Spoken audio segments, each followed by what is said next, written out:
I'm Deborah Owens, America's Wealth Coach, and it's time to get wealthy. You're going to learn exactly what you need to know and do to finally achieve the level of success that you desire and you deserve. It's Black History Month, and I am the daughter of a sharecropper. And certainly, as Black Americans, we have made great strides both economically and politically. But when it comes to real wealth, Blacks, Hispanics, Native Americans, little has changed in over 50 years. And in fact, the wealth gap continues to widen. I am excited to have a conversation with our guest today because he spent his career managing assets for large institutions and very wealthy families. And he's here to really share with us and give us some perspective on the wealth gap and what we need to do in order to close it. But here are the three things that you may not know about this wealth gap. The first is that Blacks, Hispanics, Latinos, Native Americans earn half of what most white Americans earn, and Blacks have less than 1/10 the wealth of their white counterparts. And finally, and this is really huge, that the wealth gap has literally not changed in over 50 years, according to the Federal Reserve Board. And that's why I'm excited to chat with our guest today, someone who's approaching this wealth gap in a unique way. He is Jim Casselberry, and he's the CEO of Known Holdings. And they manage finances and assets for institutions and wealthy families. But not only that, they have created a platform, an ecosystem to bring resources to Blacks and people of color so that they can scale their business. And I am excited to welcome Jim Casselberry onto Get Wealthy. Welcome to the program, Jim. Well, thank you, Deborah. Really do appreciate, being here with you and to have this conversation because it's such an important conversation to have. And I think that wealth and wealth creation is probably, even though we've had several examples of African Americans and other people of color being able to be successful, we still aren't seeing the mass level of us being lifted up. We're still struggling in situations that aren't far different than our ancestors who came out of slavery. And the way that we do that and the way that we look to be able to change that is by creating better access to capital, by putting people of color in decision-making positions to be able to make those decisions and to be able to make those allocations that currently aren't being made or haven't been made or have been made or set up in a program that was a subset. All of the minority inclusion programs usually were just set-asides of the whole. So where there was greater wealth being created outside of that, we were put in a position of almost having to be crabs in the barrel for the scraps that we would get on the side. Well, no, I mean, it is interesting because before we get into the conversation, I really feel like it's important for people to know your own backstory and how you came to take this path toward managing and have managed billions of dollars. So Jim, where did you get your start on this path? Well, Deborah, I am a child and grandchild of entrepreneurs. My grandfather came up to the Chicago area from Wedowee,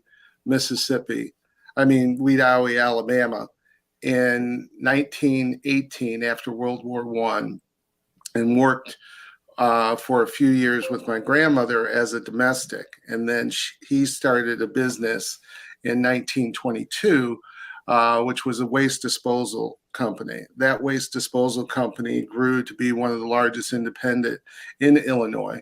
And we sold to Waste Management in the mid 70s. I grew up thinking that everybody had a safe in their kitchen because we used to have payroll Thursdays, and one of my jobs was to put the change in the payroll envelope because you didn't write somebody a check who was a weekly worker. But that experience instilled in me with my parents to be able to be entrepreneurial. The other thing is that both my grandfather, my uncles, and my dad, they really wanted my path to be in finance, in banking. So they even dissuaded me from working in the family business, while I think I would much rather have stayed in the business and be known as the porta pot king of North America. But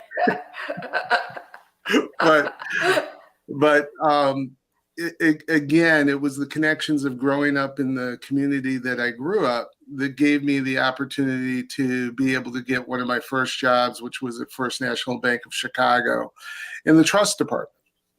And that was one of my awakenings to where I was seeing familiar family names in the neighborhood that I lived in. They lived in the same size house, but their family had 8-figure wealth, right? Yeah. And it wasn't that we weren't doing well and we weren't thriving. You know, my parents were very much focused on education. My oldest sister is a physician. She went to Harvard and University of Chicago. My sister, who's also older sister, 5 years older, she went to Smith and London School of Economics and Northwestern. So the expectation of excellence was really just really indoctrinated into me.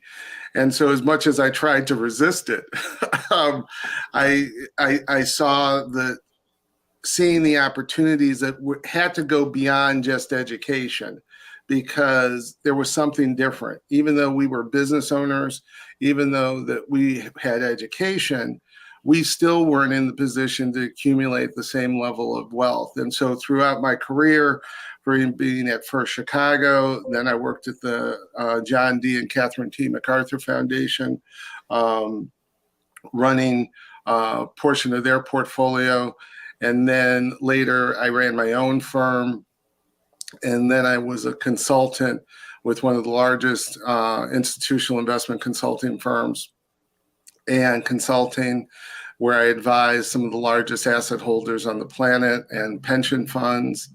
And after that, subsequently started to work with investment managers to help them be able to navigate being able to get allocations from asset holders. And when I say asset holder, I'm talking about wealthy families. I'm talking about foundations, endowments, and institutions, those that have some level of a gatekeeper, which are in front of you to be able to determine if you get or don't get selected for particular opportunities. But that's in a small nutshell. I think that's my career and where I am now. That's your career. What I'm most intrigued about is the fact that even though your family had been quite successful, certainly if we were to look at within our community, you had hit, you were in a certain socioeconomic, right? That one of the highest socioeconomic realms for African American people. And by the way, I just wonder how far away Wedowee, Alabama was from Pineapple, Alabama, where my mother, right, was born and my grandfather was born. But I say that, Jim, the framework of Get Wealthy and the premise of it is really to dispel a lot of the myths about what it takes to be financially successful, and to double down on the fact that there is a difference between income and wealth. And I think that you've sort of, that is the conversation that we're having. So just for the framework, the first segment is really around mindset. Mm-hmm. And the question I have for you really is, I really believe that the financial success roadmap that Black Americans, people of color, were given is exactly what your family was able to really provide you at a very high level, and that is education and a career and access to a career that paid a very significant living. But if you were to look at that from the standpoint of most African Americans and the fact that we have very little wealth, I want to go to the mindset aspect of this and it's great because I can juxtapose this against the sharecropper, right? Living, having to never owning the land, right? And making a living. And that's exactly what we find ourselves with in terms of middle-class America, middle-class Black America, buying into the idea of earning the income, but never learning how to turn that income into wealth. And that's exactly what you saw, right? As you went in your career, the difference between wealth and income. And so the question I have for you to begin with is, what is the mindset shift that Blacks and people of color will have to make in order to understand that difference between income and wealth and close the wealth gap? Well, Deborah, that's the $64 million question. Just per se, as we see. But the mindset is we have been conditioned to be financially passive, right? We've been conditioned to, if we do start to earn income, if we do save, we're taught to save very conservatively. Yes. Right? Or we go on the inverse. When we do get extra disposable dollars, we go spend them on those things that show the visibility of wealth.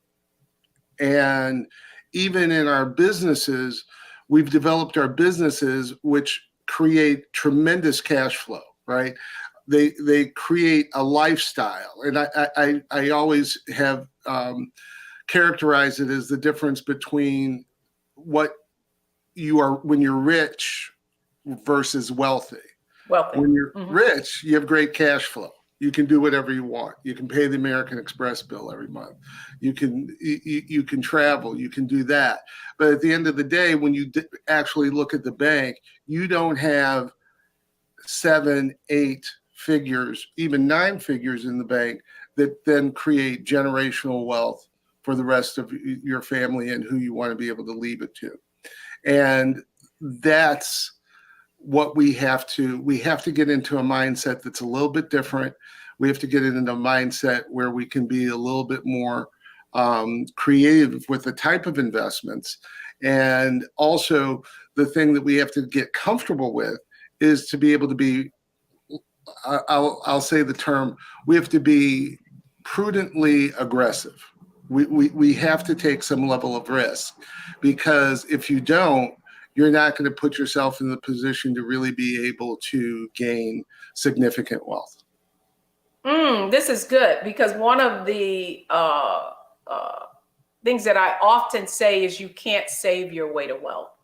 And right. When you look at where Blacks, people of color, where those assets are, one of the things we know is that we own so little equity assets, which have outperformed any other type of investments. We find when you look at the numbers, so much of our savings and potential investment capital is in fixed income investments, whether it's bonds, whether it's insurance, whether it's products that really haven't been able to accelerate our wealth.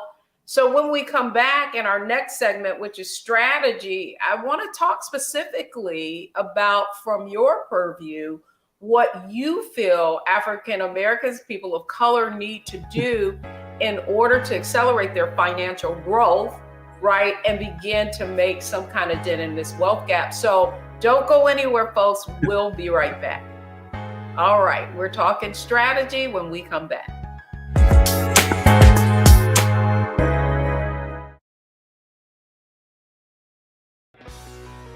Let's be honest, as successful women, we're crushing it. Maxed out 401k and Roth IRA? Check. Aggressive savings and investments? Check. Yet, the freedom our success was supposed to buy can leave us stuck on the six-figure hamster wheel, watching retirement slip further down the road. There's another way. Get coaching courses and community at wealthyu.com.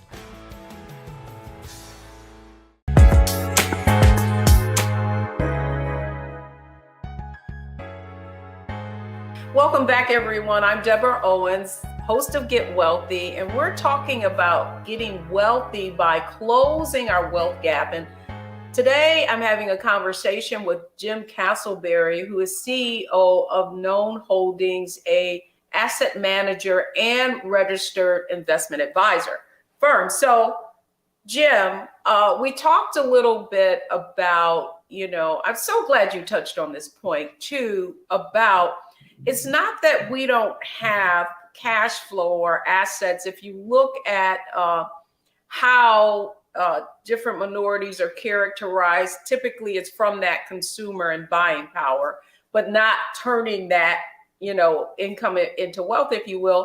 So now I want to talk about strategy and start exactly where you left off. And that is about being prudently aggressive. So describe what you mean by that.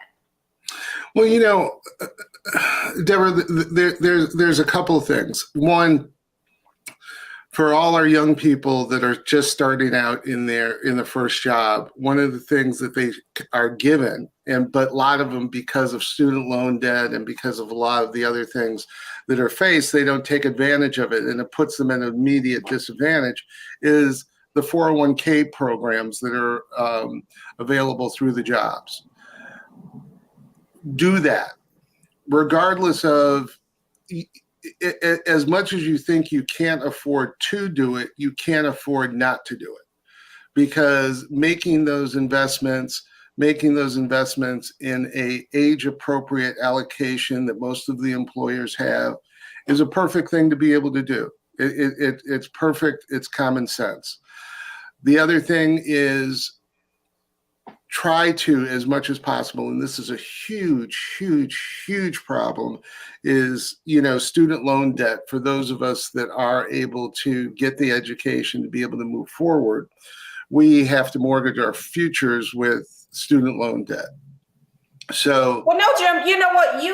I'm glad you brought that up, because the question I have for you is, that's another, myth that we were kind of so. I'm not saying that education isn't important. It's not that it isn't important, but what we've been sold is that educational debt is good debt, right? And so as a result, people in our communities haven't been discriminating about how we're getting this education, and are racking up huge thousands, tens, hundreds of $1,000s of debt. Mm-hmm. We see this in Wealthy You, and yet they're not getting a return on their investment.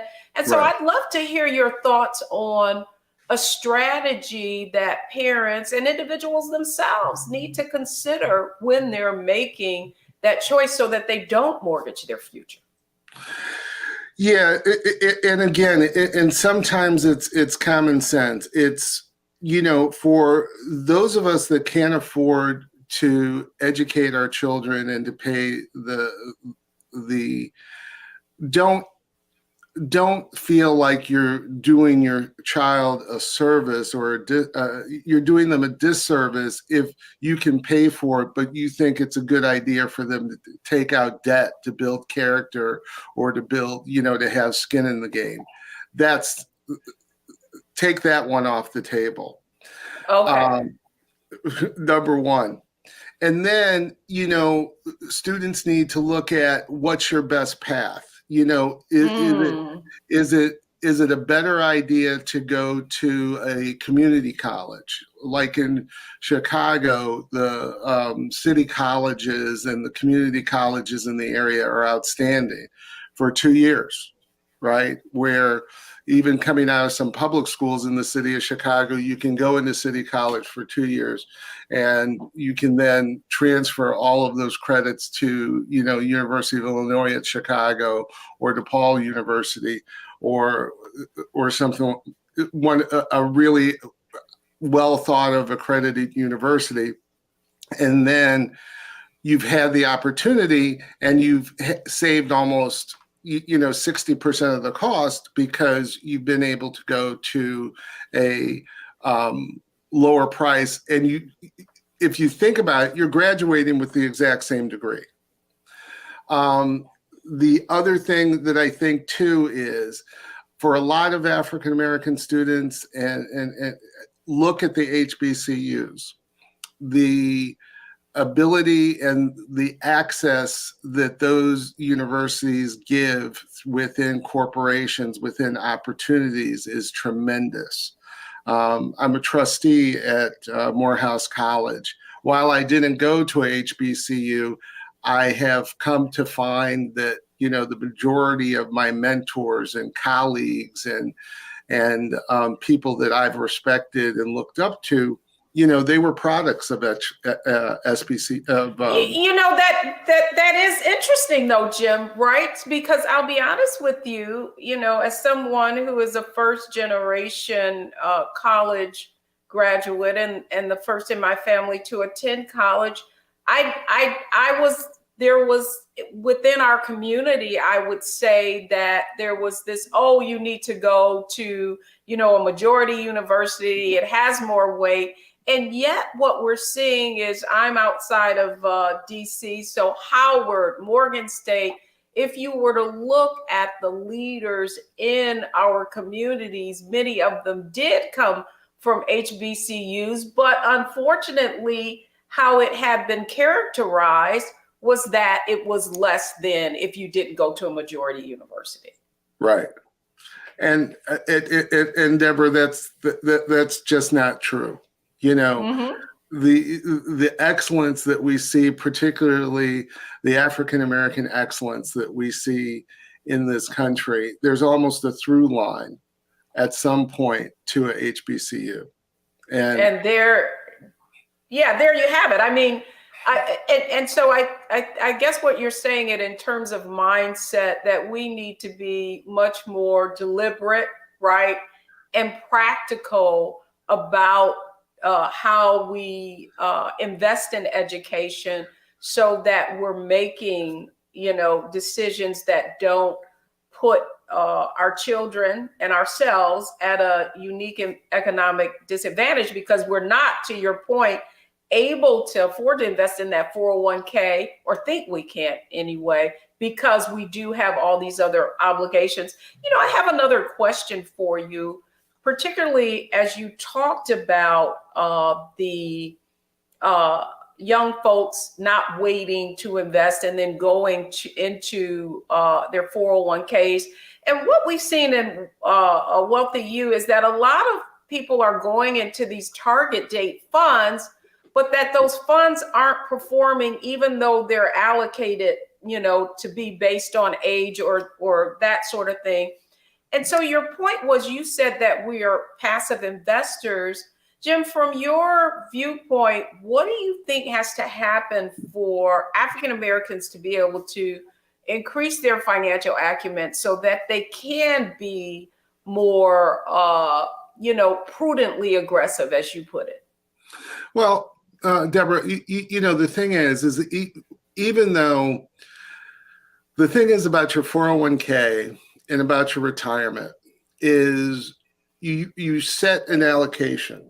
You set an allocation, and usually when you're younger, what that allocation is, it's going to be more aggressive into equities. It's going to be more aggressive into the parts of the investable universe that can provide higher returns, but they have a higher standard deviation of return. So that means that you're going to see more volatility, or you're going to feel the pain. But here's the reality. I've been doing this since my career started in 1983. And I've seen the stock market crash of 87. I've seen the bond market debacle of the Fed, of mortgages in 93, 94. I've seen the liquidity issues in 1998. I saw the dot-com bust.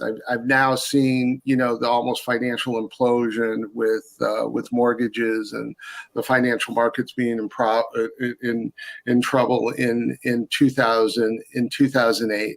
And we've just recently came back from 2008, which was really the brink.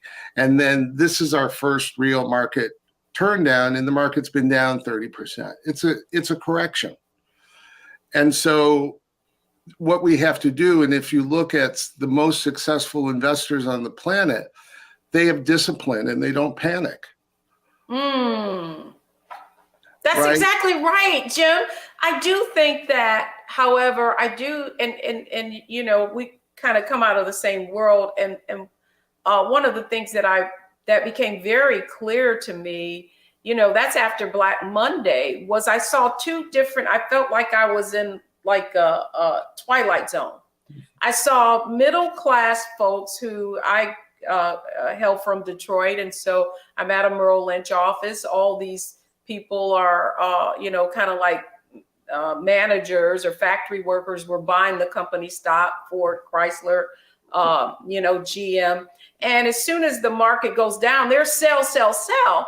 But what I saw was our wealthiest clients come in that evening and really be very deliberate about the investment choices that they were making, and they were picking up those companies that fell, not because there was anything in terms of intrinsic value change, but simply because of, fear. It sort of goes back to Warren Buffett's be greedy when others are fearful. And I certainly feel like that's the point that you're making, that over time, what we do know is regardless of those ups and downs, that we're going to be much further ahead.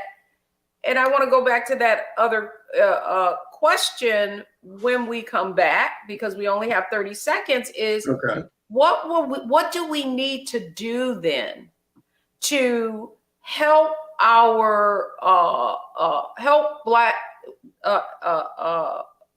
close the wealth gap? And part of that is help people get more comfortable with having their investments in stock, and also using investment managers. So that's what I want to tackle when we come back. And in our next section is perfect because it's all about execution. So don't go anywhere, folks. We'll be right back.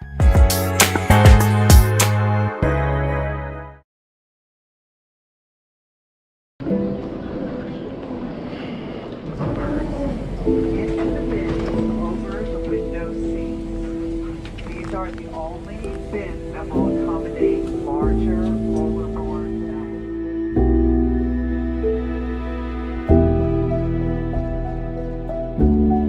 They put 10 in here? 10, and you don't come out till you die. And you eat him, you hoop 10.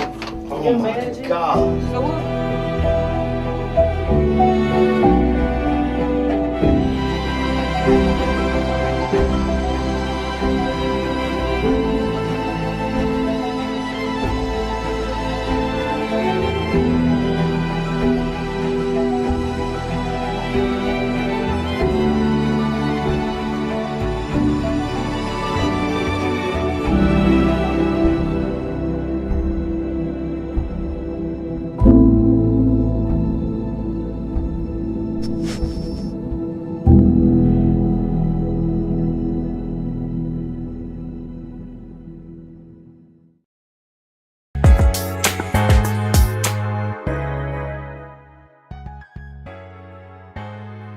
I'm Deborah Owens, America's Wealth Coach, right here on Get Wealthy. We're talking about getting wealthy and really closing this wealth gap. And my conversation today is with Jim Casselberry. He is the CEO and co-founder of Known Holdings, a financial platform, which is also an asset manager. So let's welcome Jim Casselberry back.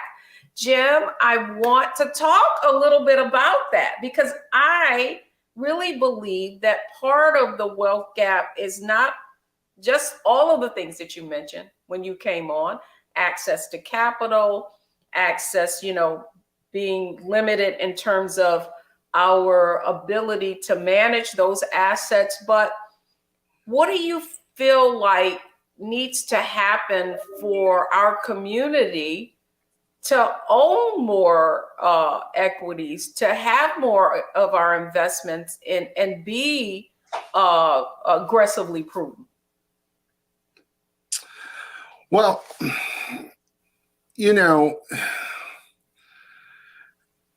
I think the best thing that we can do is, we need to make sure that we educate ourselves. We need to make sure that we educate ourselves financially, that we educate our children financially about understanding a FICO score, about understanding a credit card, about understanding what investments are, understanding what your 401k is, understanding what your mortgage is, understanding if you don't own, what you're doing for rent, making sure that, or if you are disadvantaged, if you are in poverty, if you are on government assistance, understanding all of that and all of the opportunity or lack of opportunity that exists so that you can make the best decisions within whatever circumstance you are. You can make the optimal decision for where you are. That doesn't, if you're starting at the very bottom, if you're starting midway up the stairs, or if you're starting at the top of the stairs, the thing that you can do is for where you are. If you're on the floor or below the floor, you should work to be able to make the best decisions that are applicable to you. That's one thing to be able to do. And then once you have that plan, stick to it. Continue to exercise it, to be able to move forward with it. And try to, that's one of the reasons I talked about HBCUs, is HBCUs create a unique network of individuals that look like you. And if we look at our compatriots, if we look at our different ethnicities, they've utilized that camaraderie to be able to create community, investment, and opportunity. And I think what you're saying, Jim, is you're talking about social capital. Yes. And, that social capital, which to me is one of the most valuable assets of all, that in many cases we haven't learned how to leverage, I think is the point that you're making.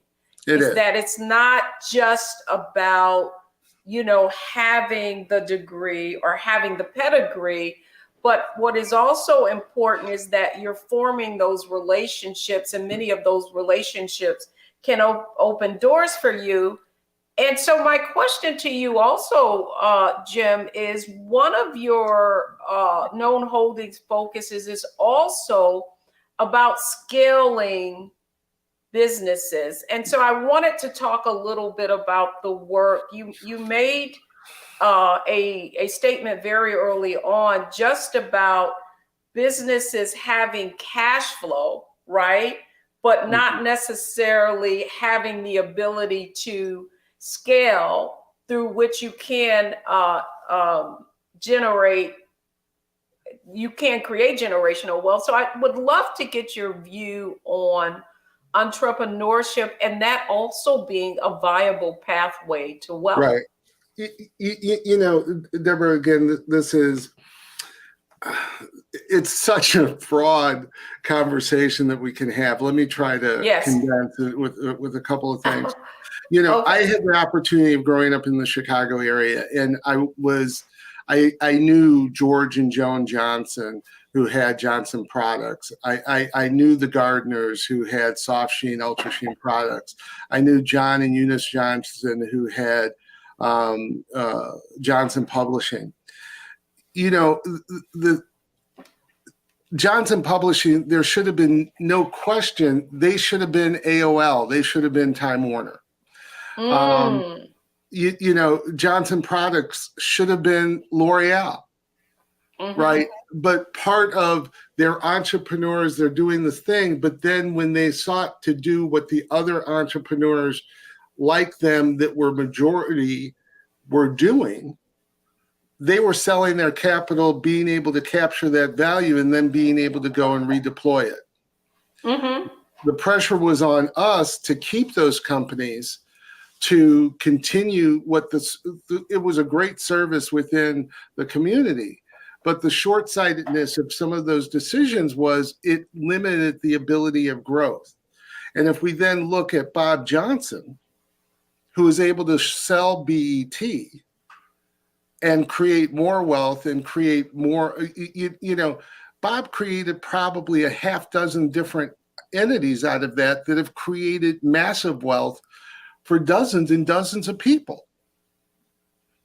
But so the whole thing. So is that a function of access to capital, intellectual capital, or just the inability, because you are that first business, to have grown to that size of maybe not having that network who can counsel you on the viability of having that liquidity event, right?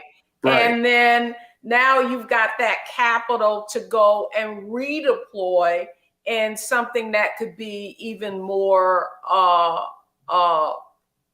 long-term, create that intergenerational wealth. Right. No, that's exactly it. And even in the example of my family business, you know, my uncle took the stock and my dad took the cash. Not that my dad did poorly, but my uncle's wealth was probably 8-10x of my dad's, because he took the stock and the stock continued to appreciate. Now, my dad took the cash, he invested it in, you know, in another business, and that business grew and it did fine for, you know, for me and my sisters and for our family. But it wasn't the same effect of what happened with my uncle. So again, that's two lessons there. It's the lessons of being able to redeploy your capital once you have been able to sell. And then it's also taking a greater risk. The less risk was to take the cash, right? That's what my dad did. But the greater risk was what my uncle did by taking the stock. So we have to be able to understand, and Deborah, one of the things you keep on alluding to, and I say myself, is one of the biggest differences of why I think that with what we're doing with Known and with what I'm trying to do with the network of folks that I'm working with is different, is we didn't exist 40 years ago. You know, there was nobody in the business that had 40 years of institutional investment management experience, who had been a consultant, who had been an allocator, who had worked at MacArthur Foundation, that had worked at JP Morgan Chase, that had worked at Aon Consulting. We didn't exist. And so the ability that we have, one, to have that experience, but two, to be able to, as you've alluded before, to be able to counsel business owners on what to do when they have these events, when they have these opportunities, because we've literally been able to be in the position of, through the wealthy families that I've worked with that have had IPOs, to be able to set up their generational platforms with foundations and their endowments and how they invest and how they're able to move forward and how they're able to move money back into different communities. That's something that just didn't exist and that we have now. And so that was one of the biggest reasons of why I felt that it was imperative that we start known, because we have to build this infrastructure for the BIPOC community. Well, you know what? It's interesting, Jim, because just in that conversation, in that response, I really understand the name of your business now, Known, right? I get it. It's like, the point is the secrets of the 1%, right? Mm-hmm. Like, it's a very closed arena, and certainly I spent a great deal of my time in that world, but you even went deeper, right, into what is unknown. Mm-hmm. And so now I totally get the reason for your name.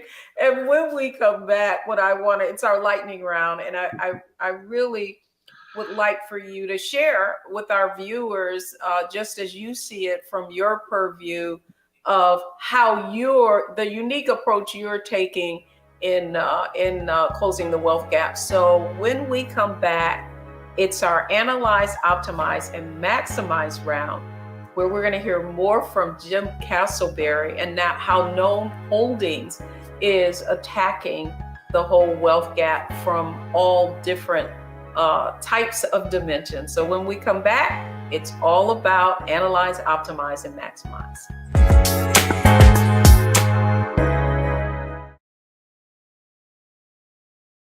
Black Star Network is here. Oh, no punch! I'm real revolutionary right now. Thank you for being the voice of Black America. All momentum we have now, we have to keep this going. The video looks phenomenal. See, there's a difference between Black Star Network and Black-owned media and something like CNN. You can't be Black-owned media and be scared. It's time to be smart. Bring your eyeballs home. You dig?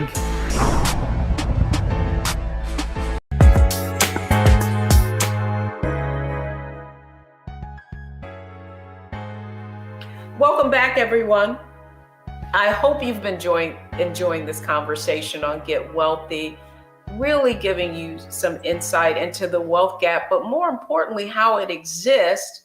And now we're going to talk with Jim Casselberry about how his company, Known Holding, is attacking this problem from all areas. So, Jim, what I'm fascinated about is your approach. And in researching you and your company, what became clear is a couple of things that I really like for you to define.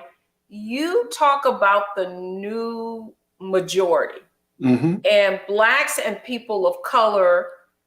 Talk to us a little bit about why that's important.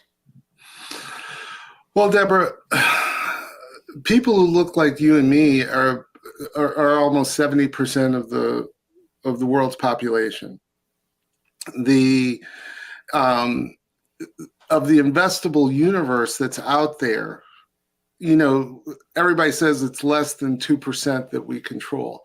Well, it's less than that, and it's almost not even statistically significant to the size of it. So if we're going to, if we see what's happening in our world today, if we see with the widening wealth gap, we see with what's happening with climate, when we see what's happening with the violence in our cities, when we see all of that, that's because the improper allocations of resources that exclude 70% of the world's population. And so what we have to do is we have to redirect, we have to make better decisions in those allocations. And so one of the ways that we think that you're able to do that is by my experience of working with asset holders, and I'm talking about wealthy families, I'm talking about billionaires, I'm talking about foundations and endowments. I'm not really talking about public pension plans, and I'm not really talking about corporations. I'm talking about the wealth holders that literally have their generational wealth based on the growth of the U.S. economy over the last 200 or 300 years. And the basis or the foundation of that economy was based on free labor from African Americans that were brought to this country by the indigenous population that almost went through a genocide here, and and then even Asians coming in for their engineering ability for the Transcontinental Railroad. Yes. So that transfer of wealth is what can be used because those generations, these younger generations, the generational shift, they care about outcomes. They see that their environment isn't healthy. They are seeing the violence in their inner cities. They're seeing the inequities of it, and they care about the outcomes. Not all of them, but enough of them do that and if they want a solution of how to do that, that's what Known is here to do. And we're here to do it because we've done it. We've done investments. So the team that we've put together has done investments. They've done investment banking. They've done asset allocation. We've done this over 40, 30, 20 years, and we know how to do it. I've invested portfolios. I've done probably in my career over $80 billion in investments. And in the last few years, I've invested a portfolio of approximately $1 billion that had a 55% IRR. And it was all basically invested in Black and brown. So for all of this that people say that there's not a pipeline or there aren't opportunities, what there isn't organizations or financial services companies that are built for Black and brown, that are built for us. Well, I don't argue that, but Jim, as someone who is pragmatic and understands wealth, right? The fact is that wealthy 1% got that way exactly as you described. And, it's fascinating. I was just reading an article about someone requesting I don't know if it was FOIA, if it was a journalist, but the fact that New York Life, a lot of the financial institutions, right, earned a lot of money through the slave trade. And so my question to you is just about flow. What is the incentive of those having the capital, right, investing, and in spite of the fact that you have a great track record, what is the conversation that you have about your ability to not only provide a return, but also do well and doing good at the same time? Well, Deborah, one, it's because I've done it. Okay. But two, what I've seen within this, there's going to be, it's rumored to be between 61 trillion and 91 trillion dollars that's going to transfer from the greatest generation to baby boomers to Gen X to millennials to Gen Z. And my experience has been over the last 7 years in running a single family office for a billionaire family, there are asset holders that care about, that want to narrow the gaps between racial, social, and economic inequality. What they don't know how to do is how to do it. Okay. And that's what we do. And we are able to do it. When I was at the MacArthur Foundation, we did a transaction in South Carolina at a small organization, South Carolina Jobs and Economic Development Authority. They were using HUD block grants as part of the loan packages for businesses within the state to create jobs. we bought that portfolio because it was underfunding and the block grants were going to go away. We repackaged them, we reserviced them, and allowed them more money to go and make investments.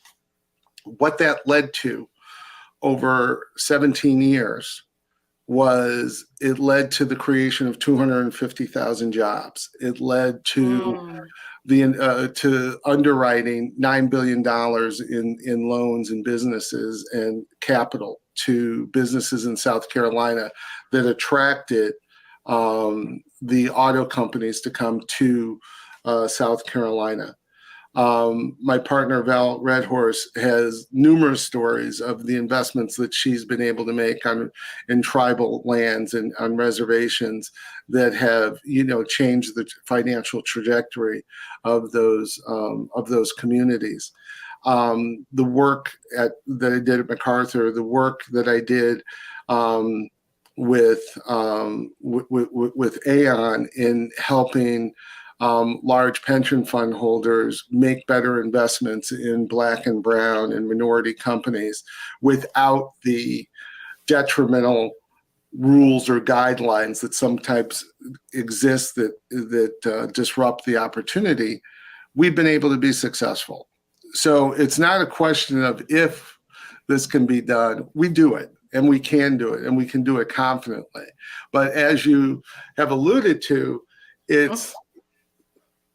we're going upstream, because people have been indoctrinated with what in the movie Wall Street and Michael Douglas's character Gordon Gekko of coming out that greed is good. Greed is good, yes. Right?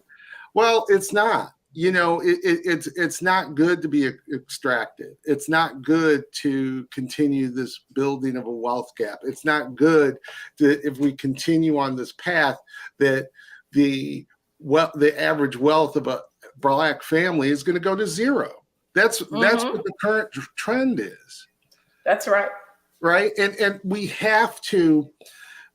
I don't want to get too controversial, but one of the things I believe is that the gun violence that we're seeing in our city it's an economic problem. It's an economic problem.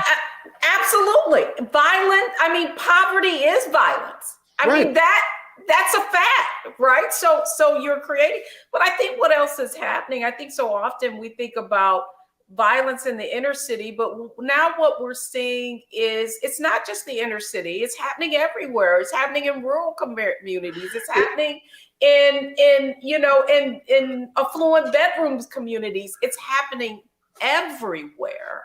That is a function of our societal issues. It is. And Deborah, one of the things that if we look to the thing that I don't think a lot of people took away from January 6th that I did, you have white guys who storm their own Capitol. There's a problem because they're feeling as if they're disenfranchised and they're feeling like they have problems. That means that our economy needs to do something different. We need to do that.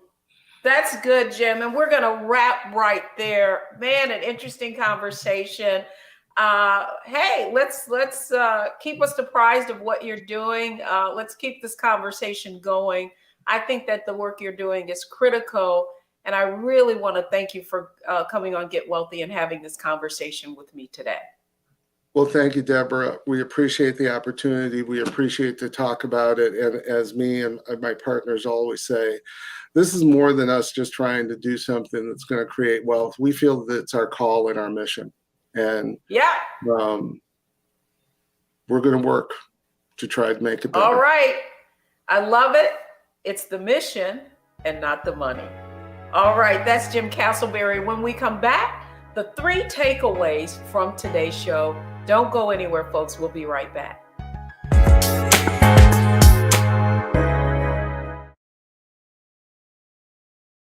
When you talk about blackness and what happens in Black culture, we're about covering these things that matter to us, speaking to our issues and concerns. This is a genuine people-powered movement. There's a lot of stuff that we're not getting. You get it, and you spread the word. We wish to plead our own cause. Too long have others spoken for us. We cannot tell our own story if we can't pay for it. This is about covering us. Invest in Black-owned media. Your dollars matter. We don't have to keep asking them to cover our stuff. So please support us in what we do, folks. We want to hit 2,000 people, $50 this month, raise $100,000. We're behind 100,000, so we want to hit that. Y'all money makes this possible. Check some money orders. Go to P.O. Box 57196, Washington, D.C. 20037-0196. The Cash App is $RM Unfiltered. PayPal is R Martin Unfiltered. Venmo is RM Unfiltered. Zelle is Roland at RolandSMartin.com.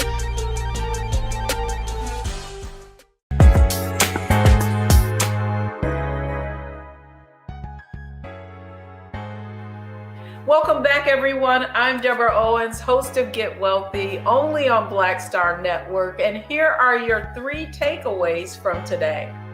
Number 1 is that you cannot save your way to wealth. You must invest.